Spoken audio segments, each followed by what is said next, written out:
Assalamualaikum warahmatullahi wabarakatuh. Bismillahirrahmanirrahim. Alhamdulillahi rabbil alamin.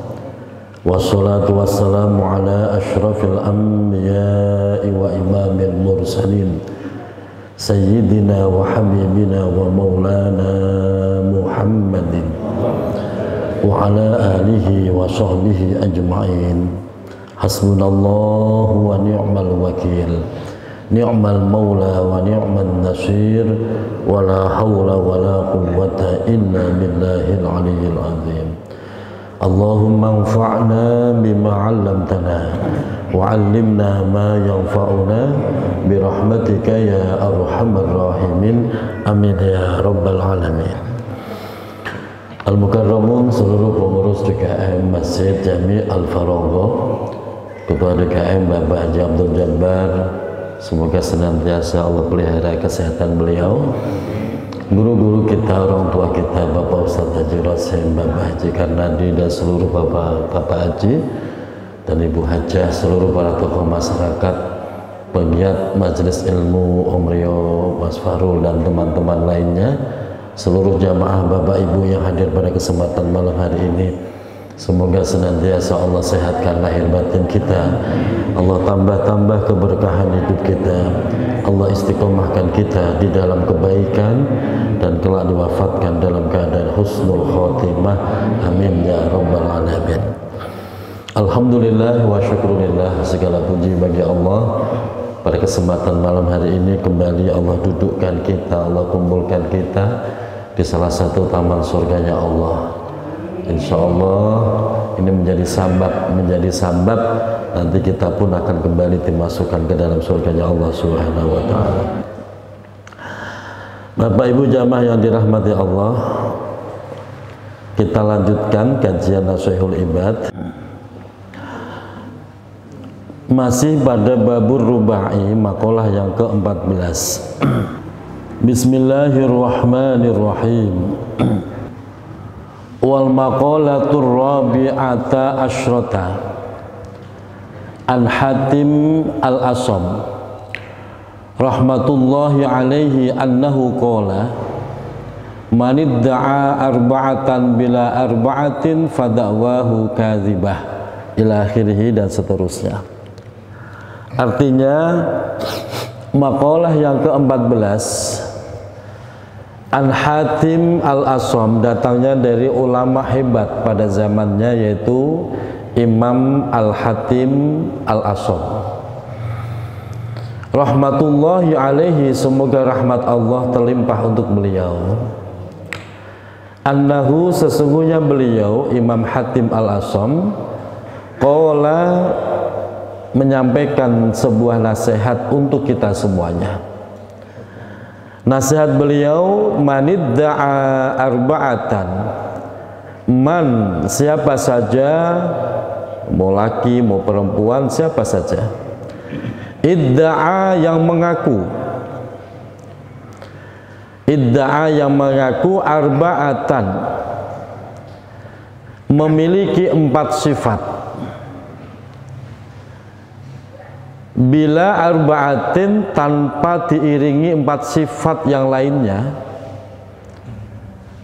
mengaku memiliki 4 sifat kemuliaan tanpa diiringi 4 sifat lainnya, fada'wahu kadzibah, maka pengakuannya dianggap bohong, pengakuannya dianggap dusta, pengakuannya dianggap omong kosong. Apa 4 sifat kemuliaan itu? Yang pertama, manidda'a hubballah, siapa saja yang mengaku cinta kepada Allah. Ibu cinta sama Allah enggak? Bapak? Serius Pak? Nah, kita buktikan gitu loh Pak. Cinta itu harus teruji. Kalau cuma ngomong I love you, aku cinta, aku sayang, tapi kalau belum teruji, masih dalam awan-awan gitu.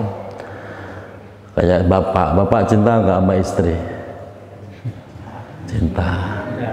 Udah teruji kan? Udah 20 tahun dilewati, masa nggak teruji kan? Itu. Siapa saja yang mengaku cinta sama Allah, silahkan, siapa saja mengaku cinta. Tapi itu semua harus teruji, bener nggak itu cinta atau sekedar omong kosong, bualan belaka.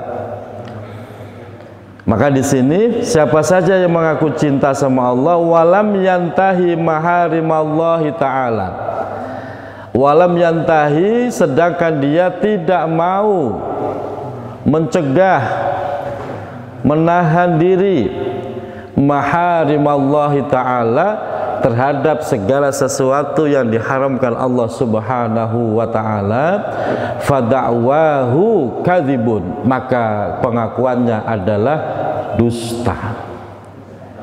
Ngaku cinta sama Allah tapi masih mabuk, ada begitu Bu? Ada. Nah, itu bohong tuh, cinta model begitu. Ngaku cinta sama Allah tapi sholat subuh kesiangan mulu, ada. Banyak, hadir malam ini. Itu cintanya masih diragukan. Ngaku cinta sama Allah tapi maksiat jalan terus, itu juga kebohongan Pak. Kenapa demikian? Karena yang namanya cinta itu adalah sebuah kepatuhan. Betul Pak? Wih, betul. Dulu waktu pertama kali Bapak jatuh cinta sama istri, saya yakin Bapak jadi pria yang sangat patuh. Ya, suruh ngalor, ngidul, udah hujan deras nih Bang, pengen bakso, dibeliin nggak? Beliin, patuh. Dulu.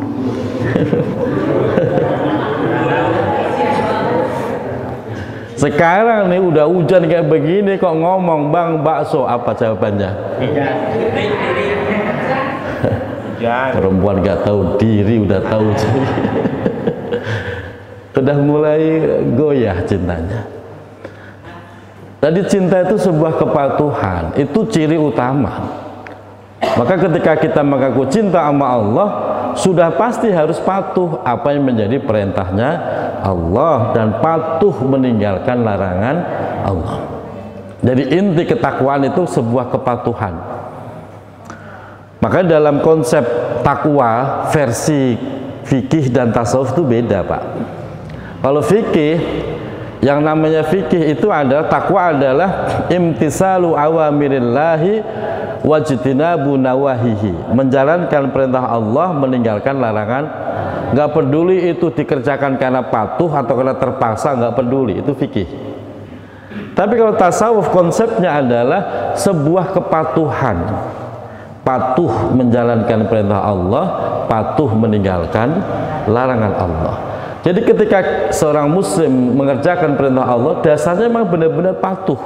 Kalau patuh itu sebuah kesetiaan. Jadi bukti suami ini setia atau tidak, lihat kepatuhan suami terhadap istri. Dan sebaliknya, bukti istri ini cinta apa enggak sama suami, ya lihat dari kepatuhan. Kok ngeyel mulu, bantah terus, melanggar terus perintah suami, nah, itu udah mulai jelas, itu udah nggak ada kepatuhan, berarti tidak ada bukti cintanya. Istri masih patuh nggak Pak di rumah? Biar dijawab suami dulu lah. Kata istri, ya tergantung. Kalau ngasihnya banyak ya patuh. Janganlah, kan sekarang udah ngaji. Dulu begitu. Patuh. Nah, konsep patuh itu bukan meminta balasan apapun, tapi mencari ridho. Ketika seorang istri patuh sama suami, itu dasarnya bukan kok biar dibeliin emas, gelang, enggak. Karena biar suami seneng, biar suami ridho. Sama konsepnya. Ketika kita patuh menjalankan perintah Allah, itu bukan karena kita pengen surga, pengen pahala, bukan. Tapi biar Allah merasa senang, ridho dengan kita. Itu konsep patuh. Nah, makanya kajian fikih dengan tasawuf itu seringkali berbeda pandangan.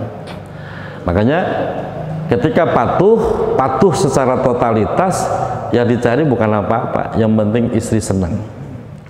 Kayak saya nih Bu, contoh saya itu kalau dari habis pengajian di mana-mana, itu saya pulang, kalau nggak bawa tentengan itu malu sama istri, kasihan sama istri.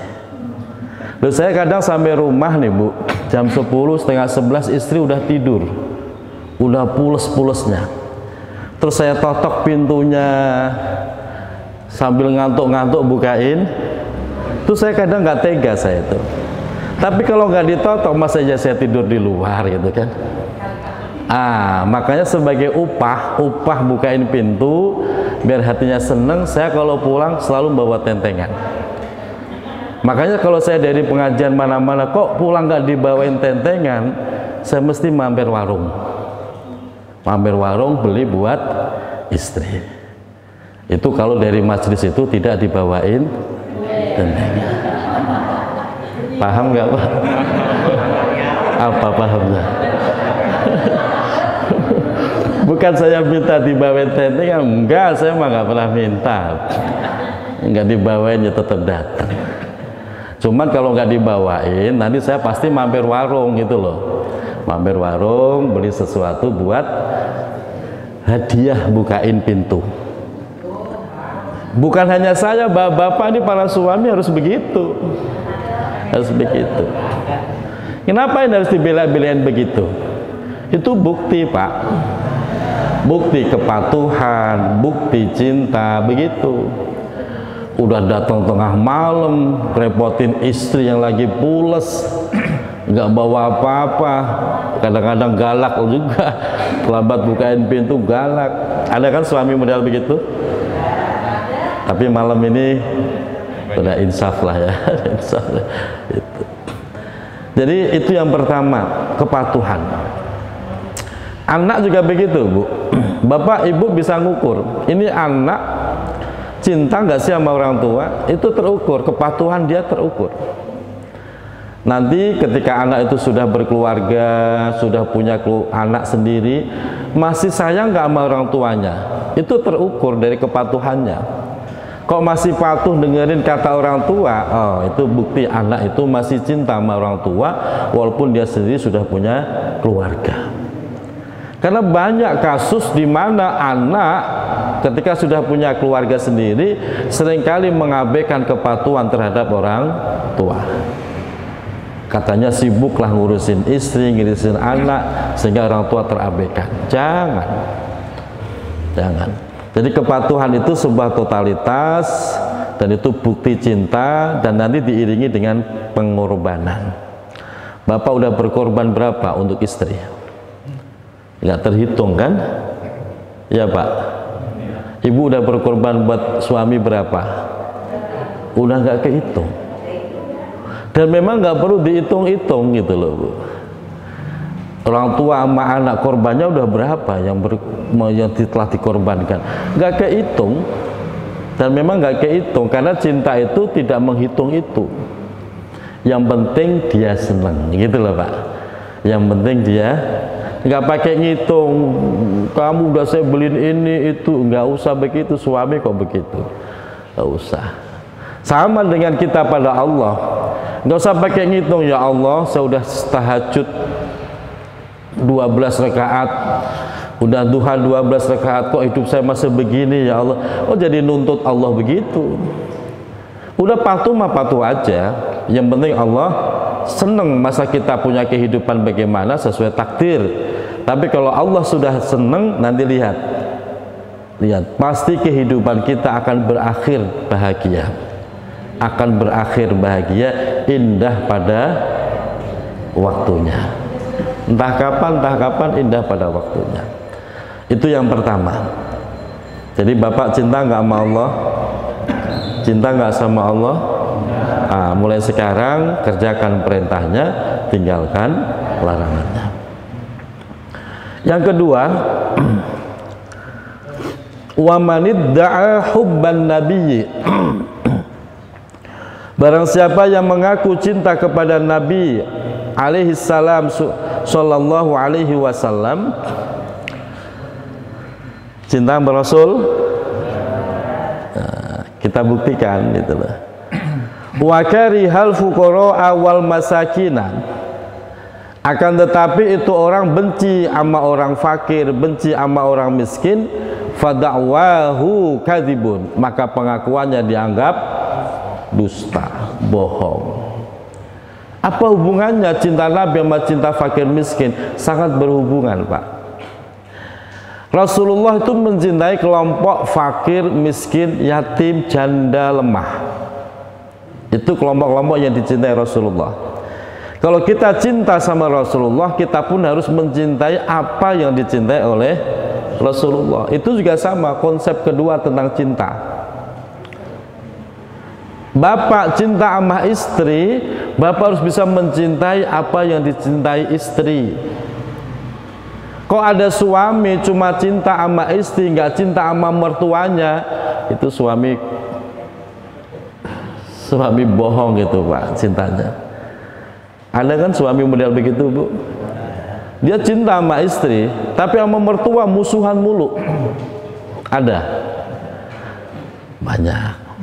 Atau sebaliknya, ada istri cinta sama suami setengah mati, tapi sama bapak ibunya suami dia nggak cinta. Ini kan aneh gitu loh, Bu. Harusnya namanya cinta, mencintai apa yang dicintai oleh orang yang kita cintai. Kita mencintai Allah, maka cintailah apa yang dicintai Allah. Kita cinta Rasulullah, maka cintailah apa yang dicintai Rasulullah. Bapak cinta sama istri, cintai yang dicintai istri, jangan melanggar. Dan tidak hanya itu, bencilah apa yang dibenci Allah, bencilah apa yang dibenci Rasulullah. Sama ketika bapak cinta sama istri, bencilah apa yang dibenci oleh.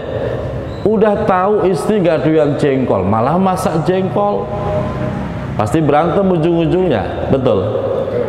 Udah tahu istri itu gedek lihat orang mancing, kok suami mancing mulu, berantem gak kira-kira?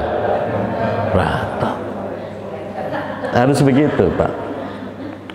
Saya itu sebelum nikah suka begadang melek malam, tidur ntar habis subuh tidur. Tapi semenjak nikah saya hilangkan kebiasaan itu. Ya butuh perjuangan, Pak. Bisa tidur sore-sore itu butuh perjuangan. Kenapa? Karena istri saya maunya begitu. Tidur habis subuh jangan tidur. Nah, saya kan dulu melek semalaman habis subuh tidur gitu. Nah, sekarang harus dibalik. Itu butuh perjuangan. Demi siapa? Ya demi orang yang kita cintai. Kalau kita cinta sama Rasulullah, ya cintai yang dicintai Rasulullah. Rasulullah tuh cinta banget sama miskin, sama kelompok miskin, kelompok fakir, sama yatim, sama janda, itu seneng banget. Sampai-sampai ada sebuah doa yang dipanjatkan Rasulullah, dan sampai sekarang nggak pernah dengar ada ustadz yang berani baca doa ini. Termasuk saya nggak berani. Tapi ini saya contoh, ini contoh, jangan diaminkan, contoh. Doa Rasulullah begini: Allahumma ahyini miskinan wa amitsni miskinan wa syurni fi zumratil masakin. Itu doa Rasulullah. Artinya, Allahumma ahyini miskinan, ya Allah hidupkan aku dalam keadaan miskin. Berani doa begitu? Wa amitsni miskinan, matikan aku dalam keadaan miskin. Berani begitu, Pak? Wahsyurni fi zumratil masakin, dan kumpulkan aku bersama kelompok orang-orang miskin. Itu doa Rasulullah, masyhur itu, Pak. Tapi nggak ada satu ustadz pun yang berani baca doa. Saya belum pernah dengar itu. Ini aja saya nyontoh ngeri-ngeri sedap gitu bahasa itu, Pak. Dan itu bukti Rasulullah itu senang. Maka kalau orang sama orang miskin, Rasulullah sayang benar. Nah, kita harus sayang sama orang miskin. Saya nggak sama orang miskin. Saya nggak sama orang yang ekonominya di bawah kita. Sayang apa tidak? Itu pun harus dibuktikan. Jangan ngomong sayang doang, giliran kondangan dibeda-bedain. Ya, ya enggak. Giliran kondangan dibeda-bedain, tapi ngomongnya sayang. Giliran yang ngundang orang kaya, pejabat, masya Allah. Ya, baju rapi, celana rapi. Itu sepatu yang biasanya, itu sendal yang kaki yang biasanya pakai sendal, pakai sepatu disemir lagi. Itu. Kemana bang? Kondangan, lah rapi bener. Nggak enak sama tuan rumah. Datang tepat waktu, amplop digedein. Ya, amplop digedein kan. Giliran yang ngundang orang miskin, datang pakai baju seadanya, datang juga waktu seenaknya. Amplop gedean apa kecilan? Gedean apa kecilan? Kecil. Jujur aja Pak. Ini kalau di logika nggak masuk logika kita Pak. Coba, kenapa kalau kita diundang orang kaya kita ngamplopinya lebih besar? Giliran yang ngundang orang miskin kok amplopnya malah kecil. Logikanya gimana? Harusnya logika yang lurus, yang bener nih, kalau diundang orang yang sudah kaya, datang aja, nggak usah bawa amplop. Nah, orang udah kaya kok. Ya. Yang miskin, kalau kita diundang orang yang mungkin miskin, amplopnya digedein. Amplopnya tebel, terus bawa tentengan segala. Harusnya kan begitu logikanya Pak. Betul? Tapi di kehidupan masyarakat logika kita kebalik-balik, dan itu fakta. Orang hajatan, orang sedang sukacita, duit banyak, makanan melimpah. Ibu bapak datang bawa amplop gede, bawa tentengan segala. Giliran ada orang kena musibah, kematian, cuman bawa 10.000, 20.000. Betul. Woi, ibu kalau takziah masukin ke baskom tuh, baskom berapa duit isinya? Paling besar berapa? 50 itu langka. Langka. Betul.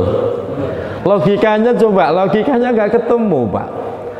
Harusnya orang yang kena musibah itu butuh dukungan, sokongan yang lebih besar. Adapun orang yang hajatan, nikahan, apalagi di sebuah gedung yang mewah, itu nggak butuh. Duit udah banyak dia. Umpamanya bapak datang doang nggak bawa apa-apa pun udah syukur itu.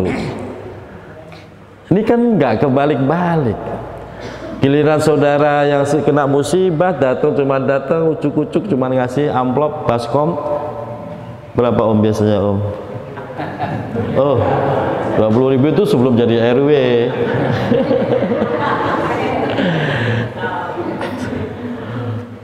Nah, itu maksud saya. Jadi kadang-kadang kita ngomong sayang, tapi secara fakta itu nggak menunjukkan gitu loh. Makanya di sini mulailah kita ngikutin gaya Rasulullah. Saya kalau dalam kondangan gedung selalu saya mendapatkan tempat, kan biasanya di gedung ada yang disendirikan ya, ruang VIP. Itu saya nggak bisa begitu Pak. Bagi kalau saya datang sama temen yang sama-sama dapat undangan, lu saya ditarik ke sono, temen dibiarin, itu saya nggak tega tuh. Ya udahlah, gabung aja sama temen-temen. Kayaknya udah disiapin di sini, aduh nggak enak. Coba nggak usah begitu sama. Terus kalau yang ibu, umpamanya ibu yang punya hajat, kalau yang datang nyumbang kondangan itu orang kaya, pejabat, sambutannya luar biasa kan? Betul Pak. Oh Pak Lurah, Pak RW, silahkan Pak RW, gitu kan. Pulang kondangan masih dibawain kan, entah pisang, entah uli gitu ya. Dulu sebelum jadi RW biasa aja, Om Rio duduk Om, begitu. Apalagi datang kelihatannya orang lebih miskin gitu, disalamin doang, nggak dipersilahkan duduk, nggak dipersilahkan, udah gitu. Dan itu fakta di masyarakat loh Pak. Makanya di sini Kalau kita cinta sama Rasulullah, udah perlakukan sama. Saya setiap hari kedatangan tamu, mau yang RT, mau yang RW, mau yang lurah, mau yang sekcam gitu. Itu biasa. Saya makanya di ruang tamu saya itu nggak ada kursi. Ruang tamu saya itu nggak ada kursi. Tujuannya apa? Biar duduk sama rendah. Dia duduk aja di situ. Itu. Nah, kalau minuman saya tawarin, mau kopi, teh, jahe, sesuaikan dengan selera. Bukan kok, oh ini pejabat harus jahe, oh ini bukan, enggak, sesuaikan selera. Begitu. Nah, sekali-kali juga begitu. Saya kesini ngaji juga sekali-kali ditanyain, Ustadz mau minum apa? Begitu. Ini enggak datang-datang air putih. 4 tahun ngaji di sini air putih terus. Coba tanya Kiai mau jahe gak? Wih pasti mau gitu. Tapi tenang Pak Iran, air putih udah syukur. Itu yang kedua. Yang ketiga, wa manidda'a hubbal jannah walam yatasaddaq fada'wahu kadzibun.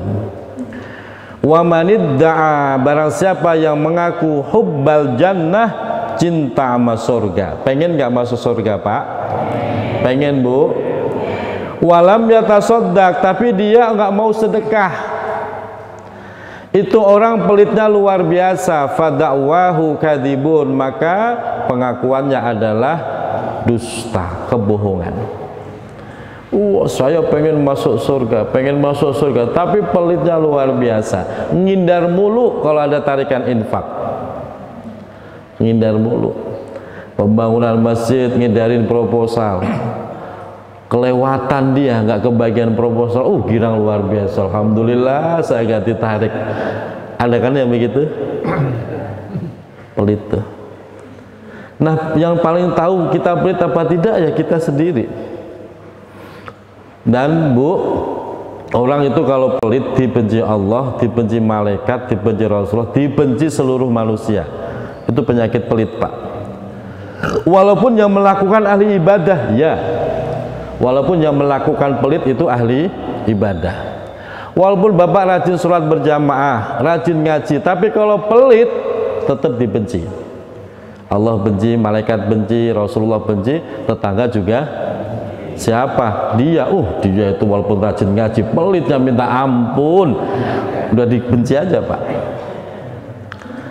Tapi sebaliknya, kalau orang itu dermawan, walaupun mungkin jarang ke masjid, jarang ngaji, kadang-kadang juga rada-rada preman begitu, tapi kok dermawan luar biasa, disenangi, dipuji Pak. Komentarnya udah beda. Dia itu walaupun badannya bertato, suka galak, preman, hatinya mah mulia, suka bagi, begitu Pak. Suka bagi janda, bagi yatim, bisa sedekah ke masjid. Walaupun dia sendiri masih sholat, masih bolong-bolong, tapi dermawannya luar biasa. Masih disayang orang. Tapi kalau udah benci Pak, istri aja udah gedek Pak. Istri itu bawanya pengen nyolong duitnya mulu, habis pelit gitu kan. Makanya orang pelit itu nggak punya tempat dalam surga. As-sakhiyyu qaribun minal jannah ba'idum minan nar. Orang yang dermawan dekat dengan surga, jauh dari neraka. Al-bakhilu ba'idum minal jannah qaribun ilan nar. Sebaliknya orang yang pelit jauh dari surga, dekat dengan neraka. Jadi sedekah kalau pengen masuk surga. Dan sedekah itu Pak, walaupun mungkin nih ada orang sholatnya masih bolong-bolong, tapi taubatnya. Nanti Bapak lihat, dia suatu saat akan taubat. Walaupun dia mungkin masih mabuk-mabuk, tapi sedekahnya luar biasa berani. Royal, berani sedekahnya. Itu biasanya nanti ketemu pintu taubatnya. Fakta seperti itu banyak kok Pak. Akhirnya ketemu, ternyata taubat. Ketemu Pak. Karena sedekah itu Pak, itu tudfi'u ghadbar rabbi. Sedekah itu memadamkan amarahnya Allah. Udah gregetan nih, udah pengen nyiksa, Allah tahan, gak jadi. Kenapa? Karena dia mau bersedekah. sehingga pada akhirnya dia ketemu pintu taubatnya, mati dalam keadaan husnul khotimah. Maka sedekah jangan sampai terlewatkan. Siapapun yang datang ke rumah kita jangan pernah ditolak. Bu, jangan begini, nak, tutup pintunya, bilang mamah lagi nggak di rumah. Jangan begitu. Udah tahu ada pengamen mau lewat, buru-buru tutup, ada pengamen tutup, jangan. Dalam kajian tasawuf, Pak, setiap orang yang datang ke rumah kita adalah utusan Allah.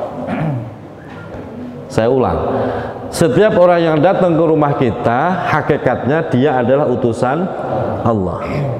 Kok bisa dia sampai ke rumah kita? Itu karena kudrat irodatnya Allah, digerakkan oleh Allah. Betul. Loh, kok bapak ibu tolak, sama juga bapak ibu menolak tamunya Allah, utusan Allah. Maka jangan pernah ditolak. Sehari kadang-kadang tuh pengamen 3 kali Bu ke rumah, bisa lebih itu baru pengamen, belum yang dorong itu, belum yang apa itu, yang pakai ondel-ondel itu. Jangan pernah ditolak, berikan semampu bapak ibu. Kalau malam minggu bencong ya banyak Bu, iya, ke rumah kadang-kadang. Kalau kita kadang saya candain, mau uang apa rokok? Uang aja bang, begitu katanya. Itu bencong. Jangan ditolak, jangan ditolak. Karena itu hakikatnya utusan Allah. Siapapun dia, ya siapapun dia. Walau jangan begini, jangan kayak orang sono. Kalau kelihatannya menguntungkan, dipersilahkan. Kalau kelihatannya nggak nguntungin, ditolak jangan. Siapapun yang datang jangan ditolak, itu utusan Allah. Mau datang ngobrol doang terima om, datang ngobrol doang nggak bungkus nasi juga itu. Jangan yang beli dilayani, yang nggak beli dianggur, jangan ya. Itu hakikatnya Allah. Dan nanti bapak ibu lihat, setelah itu Allah ingin bagi apa, ingin memberikan apa, itu nanti bapak ibu lihat. Kemarin itu fakta Pak. Hari Senin saya kedatangan tamu ini juga jamaah saya juga. Datang ke rumah baru duduk udah mata berkaca-kaca. Saya bilang, ada apa bang? Saya di rumah lagi nggak punya beras Ustadz. Waduh, saya kaget itu saya tuh. Nggak punya beras. Berarti belum masak? Belum gitu. Ya sudah, saya ada beras, saya ada uang, saya kasihkan. Ini silahkan dibawa, cukup untuk 2-3 hari mah cukup. Nanti kalau 2-3 hari belum ketemu rezeki lagi, sini saya bilang gitu. Udah pulang. Loh, itu subhanallah, Allah ngasih tuh kontan. Karena pagi itu saya lagi berpikir, ya Allah, ini pesantren sudah waktunya pasang granit lantai 3. Duit belum ketemu. Granit yang dibutuhkan itu 120 dus. Saya pengennya 50 dus dulu deh buat kamar santri biar beres. Tahu datang dia itu. Dan itu jawaban ternyata. Setelah saya berbagi, udah saya juga udah nggak tega lagi, udah silahkan dibawa. Itu nggak lama telepon dari Makkah. Dari Makkah salah satu jamaah saya, dia kerja di BUMN Mekah, nelpon, apa kabar? Baik Kiai, apa kabar? Baik. Terus ada apa ini? Nggak tahu kok saya tiba-tiba ingat Kiai ya, begitu kata dia. Ada apa ya Kiai? Iya, saya juga bingung ada apa ya. Ini lagi di mana saya tanya? Lagi di Makkah, lagi umroh dia. Lagi umroh, syukur doain saya lah, ini pondok biar beres. Emang pondok butuh apa? Butuh keramik, butuh granit. Berapa? 120 dus. Siap Kiai, saya transfer. Transfer lunas om. Jadi saya nggak usah minta sama orang Ratu Jaya, udah beres. Udah dapat, udah. Tapi kalau mau berbagi boleh. Itu spontan Bapak Ibu, sampai saya tuh nangis, ya Allah. Nangis itu ya nangis haru, seneng sama malu sama Allah. Kok begitu cepatnya ya? Sementara tadi ada saudara saya sampai nggak punya beras. Nanti alhamdulillah ini sedang pasang kredit lantai 3. Nah, itu sedekah. Kalau sudah sedekah, nanti Bapak Ibu lihat keajaiban apa yang akan Allah berikan untuk kita. Itu yang penting ikhlas. Itu kalau pengen masuk surga. Kalau nggak pengen ya nggak usah sedekah, Pak. Yang keempat, terakhir, wa manidda'a khaufan nar. Barang siapa yang mengaku takut terhadap neraka, walam yantahi anidz dzunub, tapi tidak pernah menahan diri, mencegah diri dari perbuatan dosa, fada'wahu kadzibun, maka pengakuannya itu adalah dusta, omong kosong. Makanya semua harus dibuktikan. Kalau ngaku cinta, ada apa sih bukti cinta? Ngaku pengen masuk surga, ya dibuktikan apa yang bisa kamu lakukan. Ngaku saya nggak mau masuk neraka, nggak mau masuk neraka, tapi mabuk mulu. Nah, makanya dibuktikan. Semua butuh pembuktian, dan Allah akan membalas semua perbuatan kita. Allah tidak melihat yang kita ucapkan, tapi Allah melihat apa yang kita lakukan. Qul i'malu fasayarallahu amalakum wa rasuluhu wal mu'minun. Qul, katakan wahai Muhammad, i'malu, berkaryalah kalian, terus berkarya, menebar kebaikan. Gak usah mikir bagaimana, fasayarallahu, maka Allah pasti akan melihat amal kalian. Wa rasuluh, Rasulullah pun akan melihat amal kita semua. Wal mu'minun, pada akhirnya orang mukmin pun tahu apa yang kita lakukan. Gak usah pakai pamer, Rasulullah, Allah, mukmin pada akhirnya akan tahu apa yang sudah kita lakukan. Jadi walaupun nggak pakai upload, pada akhirnya tahu mana yang baik, mana yang buruk, mana yang benar-benar cinta, mana yang omong kosong. Jelas ya Bapak Ibu ya? Semoga kita semua termasuk ahlul jannah. Amin ya rabbal alamin. Assalamualaikum warahmatullahi wabarakatuh.